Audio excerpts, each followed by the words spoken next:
we'll just give it one moment for folks to come in from the waiting room.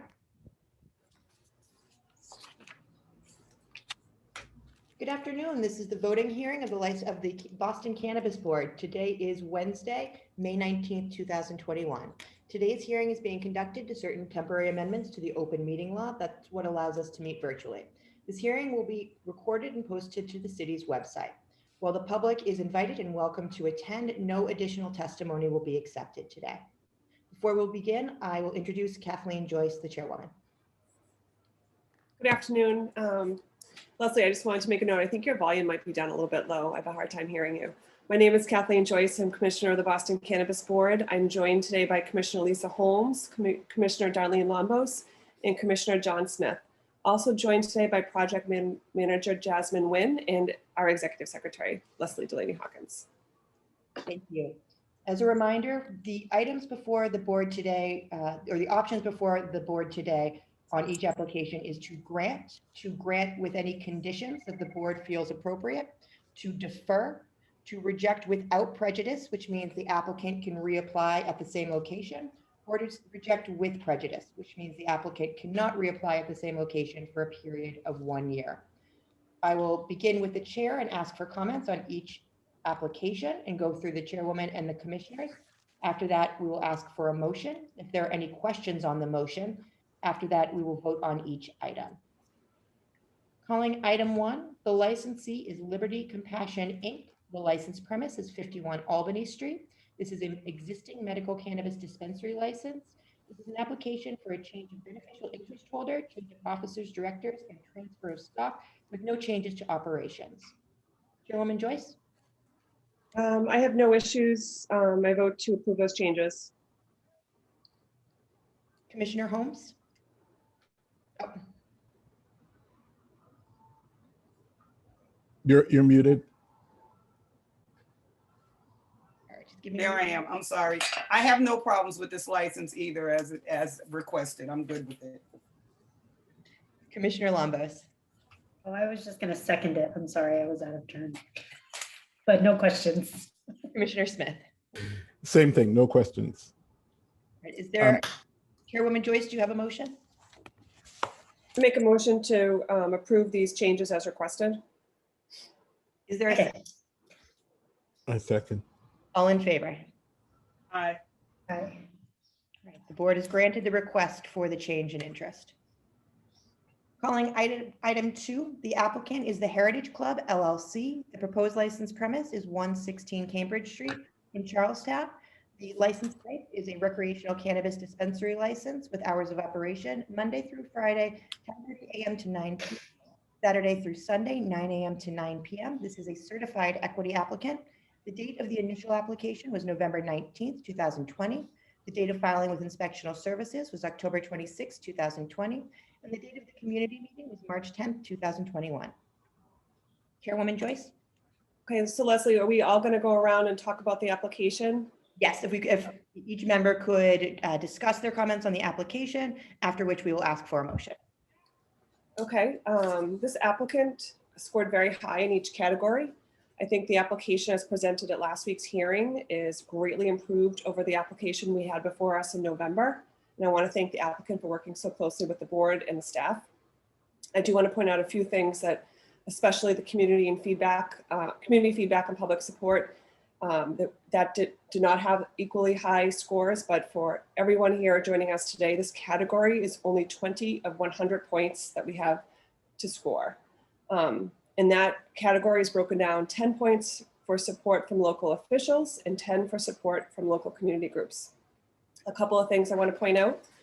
Councilor Edwards supplemented her initial letter and she asked to clarify, in that letter, I'd like to clarify that she mentioned that the November motion of this board was 0 to 5 against this application. I just want to clarify that motion was to reject without prejudice, and that's very important.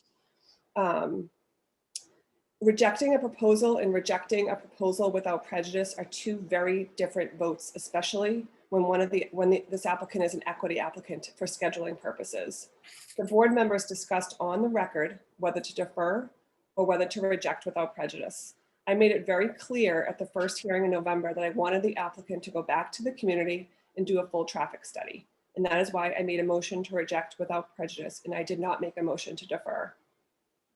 This motion required the applicant to hold another community meeting, after which the applicant could request a letter of support, opposition, or non-opposition from the district city councilor, or wait the 45-day period in order to be put back on our agenda. This is distinct because if it had been deferred, it would not have required a community meeting. It would not have required another letter from the district city councilor, and the 45-day tolling period wouldn't have started. A deferral allows an applicant to notify us that they are ready to come back before the board with this additional information. The rejecting without prejudice requires the applicant to go through a couple of other steps before coming back to our agenda. So what was very important to me was this traffic study. It was brought up many times at the November hearing, at the community meeting. I expected the traffic study and its implications on the surrounding neighborhood to inform our decision the next time the applicant was before us. I also wanted to make sure our action and request didn't prevent the applicant from being heard in a timely manner. So I'd also like to address ONS's support. There were some questions about how ONS could support an applicant that at the community meeting did not have any support. I want to make it very clear that the ONS's support focused on how the application would not have adverse impacts on the area streets.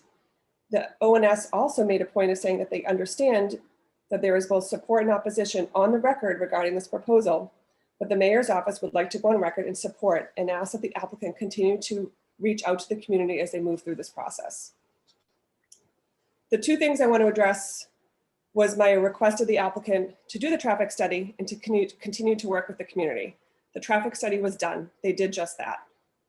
In taking a close look at the traffic study, it was designed with the help of the Office of Economic Development and the Boston Transportation Department. I think it's well within reason that the applicant deferred to the expertise of those two departments who guided the engineers as to scope, desired outcomes, and area of study to ensure its validity. The community outreach to the community, the applicant went back to project abutters and stakeholders and held a statutorily required meeting. They noticed the community meeting with the help facilitated by the Mayor's Office of Neighborhood Services. I would ask that they continue to work with a larger community beyond the 300-foot abutter notification requirement. And I would have liked them to have reached out to the larger community whole, but they weren't required to. So all of those things I think are very important to get on the record, but overall, I think we had a very strong presentation, a very strong application before us. And I didn't see the traffic study point out anything that we didn't know in November.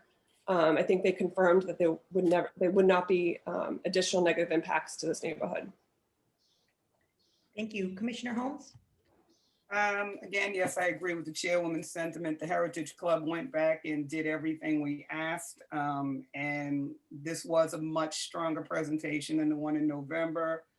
We're always going to have areas that, not in my backyard. I don't want this, but, sadly, this board has to, not sadly, but this board is charged with making sure that the applicants have everything they need to legally and statutorily open up a cannabis establishment in an area that is approved by the city and by the state. So with saying that, and I was very impressed that they went back and got the labor peace agreement from the union and the traffic study, which I clearly thought was not going to come back favorable for them, and it did. So that was really what our biggest worry was here, was that the traffic, and it came back that it was not going to have a significant impact on the area by the experts who are charged with doing this. So with that being said, I think this applicant has done all that they can do to make sure that they have successfully fulfilled what we needed in order to have a vote today. Thank you. Commissioner Lombos? Yes, I agree with my fellow commissioners. Just wanted to say, these things are really challenging, and to hear a lot of the both positive and negative public comment can be really difficult from my perspective. And just wanted to, again, reiterate how important the scorecard is for us in determining what, at least from our perspective, what's important about the applicants. And that we just hope that everybody just continues to move with integrity in this work. Our charge is to ensure that there's equity in this industry, that everyone has a chance to participate fully and in this industry. And I do believe that all the folks that are applying, we just give everyone and the elected officials, we give the benefit of doubt that you all care about your own communities and you care about this industry. So I just wanted to, again, it is challenging at times, but it is part of our democracy. I actually like that people are participating and showing their views, their strong views. I would have also liked to, the traffic study, again, I'm glad that the applicant worked with the city and set the scope of that study. I trust the folks in our city department to do that. I also just, I do wish that there was more kind of broader community engagement. I would like to say that would have been something that if we have any kind of other conditions, to please continue to work with a broader set of folks in Charlestown to talk about support for this applicant.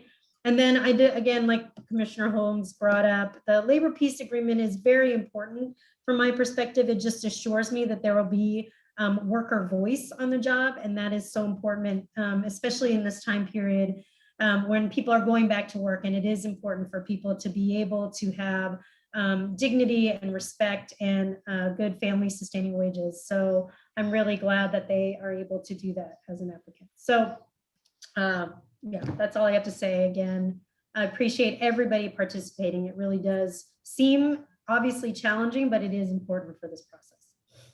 Thank you. Commissioner Smith? Thanks, Leslie. Notwithstanding the community feedback that we heard, and we did hear some positive ones during the presentation, they provided, I thought the applicant provided updates based on the community feedback, the traffic study, a clear communication about the ownership structure and the advisory. And, there were different things that they provided, which I think we had asked them to do, which they went back to do. They worked really closely with the OED office at the city, which we had asked them to do, and they went back and did. And then also for me, the labor peace agreement. So I think they did everything we asked them to do. Their application was a lot stronger this time around. Thank you, Commissioner. Chairwoman Joyce, do you have a motion? Yes. I make a motion to grant this application a retail cannabis license. Are there any questions regarding the motion? I actually want to ask you, Leslie, how we could incorporate Commissioner Lambos's request that they work with the larger community into the granting of the license. I think that would be helpful for everyone, the community and the applicant. Absolutely. We have previously, the board has granted with the condition that the applicant continue working with the community and keep the board apprised of that work. So it could And I be, want to make sure that it's beyond the 300 feet butter list. It's the larger community. so it could be granted with the condition that the applicant continue working with the larger community, all of Charlestown residents, and that the applicant keep the board apprised of that progress. Are there any questions regarding the motion? Is there a second? All in favor? And none opposed. The license is granted with the condition that the applicant continue working with the entire Charlestown community and keep the board apprised.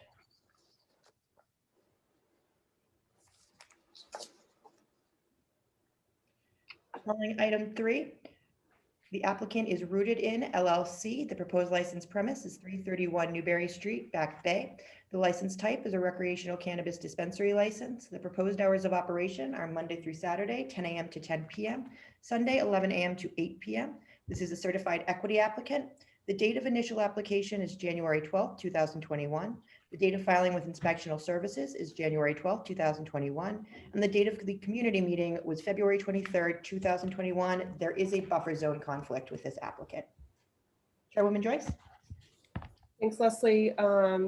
This was a good application. There were some categories that I thought could use a little bit more detail. And I think we can work closely with the applicant on those things. And I just want to speak to the buffer zone issue. I thought the applicant did a great job explaining why this should not be prevented from moving forward despite the buffer zone conflict. The applicant submitted a strong statement, provided sufficient rationale as to why this should not be prevented at this location. And in particular, he pointed out that in this particular part of this particular neighborhood, it's quite often to have businesses replicate each other in the same general vicinity, and that was very persuasive to me. So those are my comments on this application. Thank you. Commissioner Holmes? Agreed. I think they had a strong presentation last week. And this is one of a very busy and popular foot traffic area, and there are multiple different businesses there. So no, I just thought it was a strong application and a location that I think will be sufficient despite having a buffer zone. I don't think that will be too much of an issue for either business if they get themselves together and really flourish as a real business. I don't think either of them will suffer because of the location. Thank you. Commissioner Lombos? Don't have very much to add. Had very high scores on all sections, and excited to see how well this business can do in this location. Thank you. Commissioner Smith? It's nice to see Rooted in Roxbury pick a location on Newberry Street that's not controversial. Yeah, I thought that overall the application was very strong and I fully support it. Thank you. Chairwoman Joyce, is there a motion? Yes, I make a motion to grant this license. Are there any questions regarding the motion? Seeing none, is there a second? Second. All in favor? And none opposed. And for the record, this will be pursuant to the rules and regulations, granted conditionally pending obtaining a variance for the buffer zone from the Zoning Board of Appeals.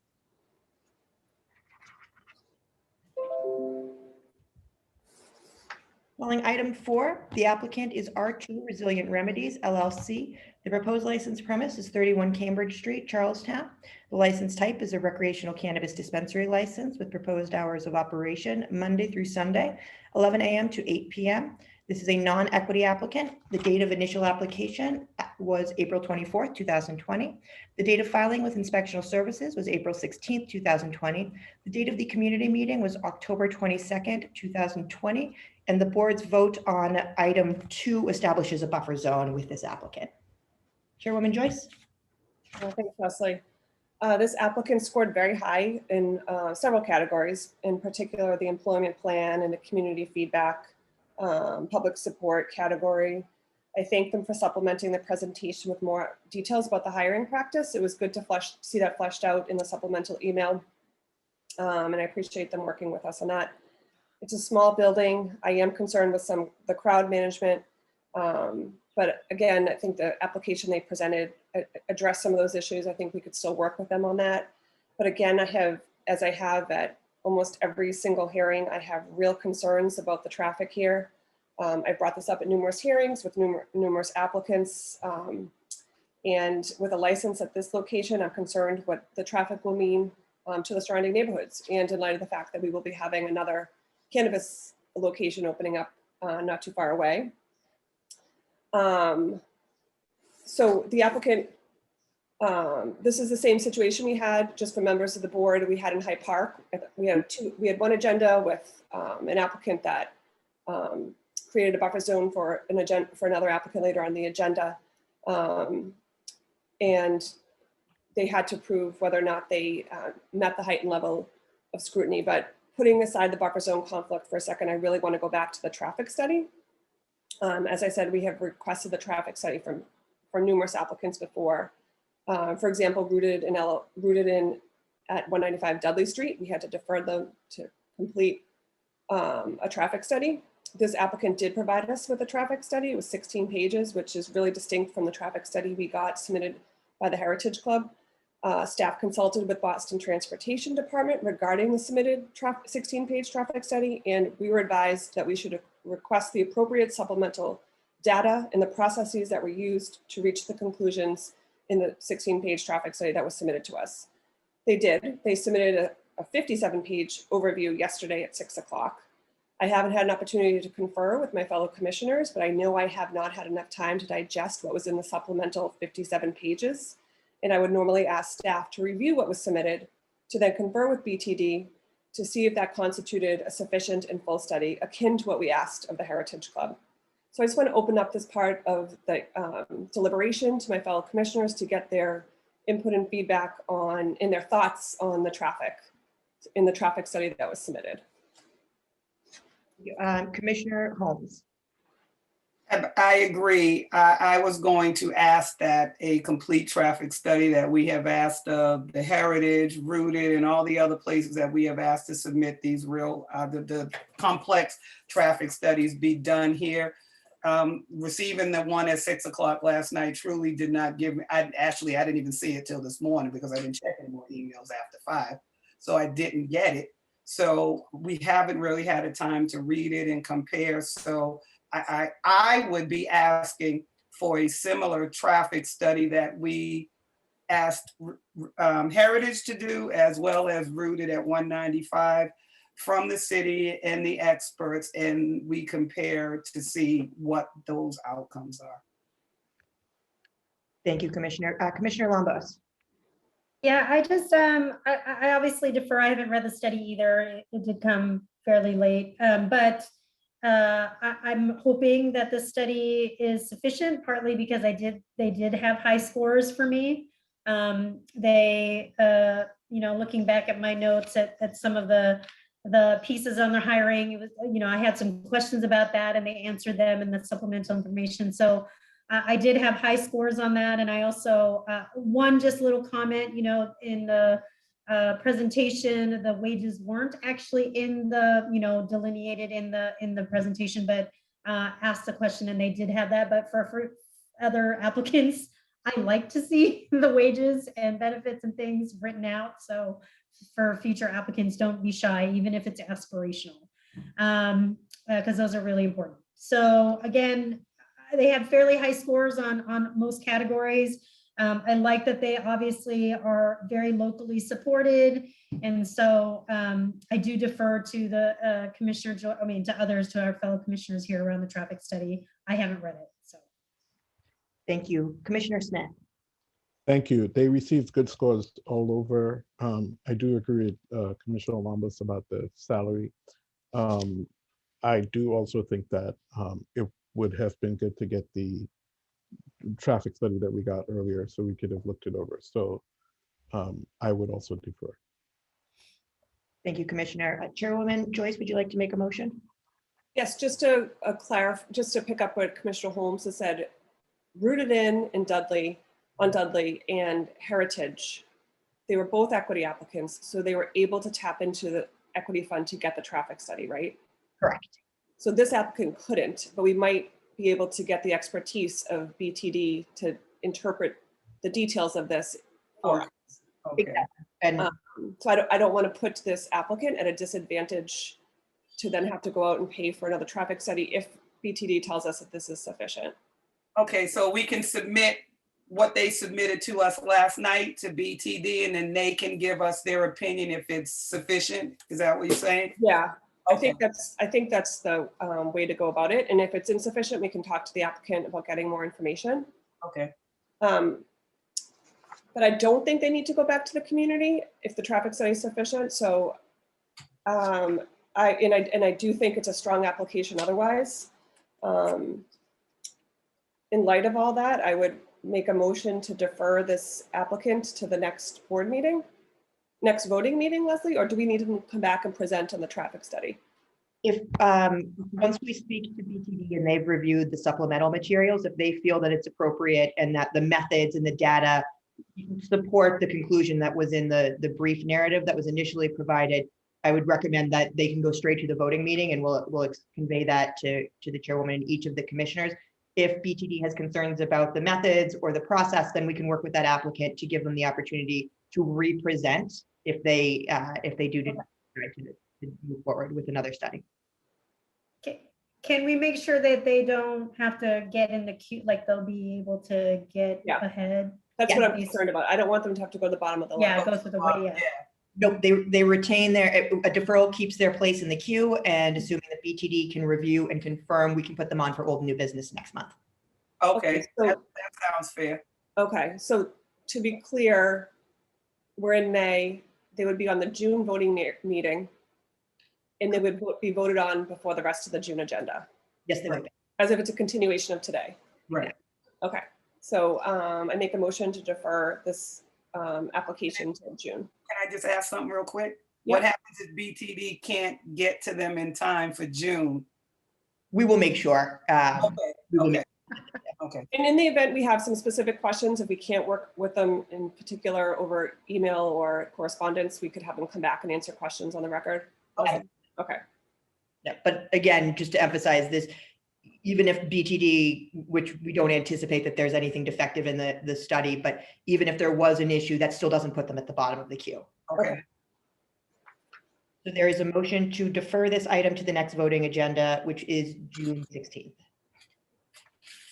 Is there a second for the motion? Second. And all in favor? And none opposed. So this will be deferred to June 16th. We will work directly with BTD as well as with the applicant and the applicant's team. Those are all the items before the board today. Thank you, Chairwoman Joyce. Thank you, commissioners, and thank you everyone who was in attendance. Have a nice day.